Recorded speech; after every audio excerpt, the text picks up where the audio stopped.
ఇండస్ట్రీలో ఉన్న ఏ టాప్ హీరోతో అయినా సినిమా తీయగలిగే దమ్మున్న నిర్మాత దిల్ రాజు.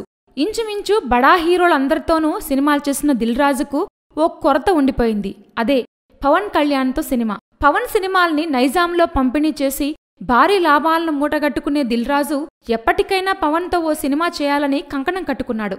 అయితే ఆ అవకాశం అందినట్లే అంది చేజారిపోతోంది. 2019 ఎన్నికల తర్వాత పవన్ పూర్తిగా రాజకీయాలకే అంకితం అవుతాడని, అడపాదడపా మాత్రమే సినిమా చేయగలడని ఆయన సన్నిహితులు చెప్తున్నారు. ఈలోగా వీలైనన్ని సినిమాలు చేయాలన్నది పవన్ ప్లాన్. అందుకే ఈసారి ఎలాగైనా పవన్తో సినిమా చేయాలని దిల్ రాజు ఓ నిర్ణయానికొచ్చేశాడు. ఈ విషయమై పవన్ సన్నిహితుడు నిర్మాత శరత్ మరార్తో దిల్ రాజు ఇటీవల భేటీ వేసినట్టు తెలుస్తోంది. ఎలాగైనా పవన్తో సినిమా సెట్ చేసి పెట్టండి అంటూ శరత్ని కోరాడట దిల్ రాజు.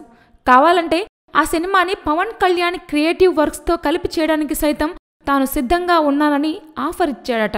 పవన్ కోసం చాలా కాలం నుంచే కథలు సిద్ధం చేయటం మొదలుపెట్టాడు దిల్ రాజు. 2-3 కథల్ని దిల్ రాజు ఫైనల్ చేశాడని, అందులో పవన్ దేన్ని ఓకే చేసినా తనకు అభ్యంతరం లేదని, దర్శకుడిని కూడా పవన్ ఇష్టానుసారమే తీసుకోవచ్చని ఇలా ఆఫర్ల మీద ఆఫర్లిస్తున్నాడట. శరత్ మరార్ ఏం చెప్తే పవన్ అది చేస్తాడని టాక్. మరి దిల్ రాజు సినిమా విషయమే శరత్ మరార్ పవన్ని ఒప్పిస్తారా? ఇంత బిజీ షెడ్యూల్లో పవన్ దిల్ రాజుకు అవకాశం ఇవ్వగలడా అనేది వేచి చూడాలి. Please subscribe. Hi, it's me Purna. Please subscribe.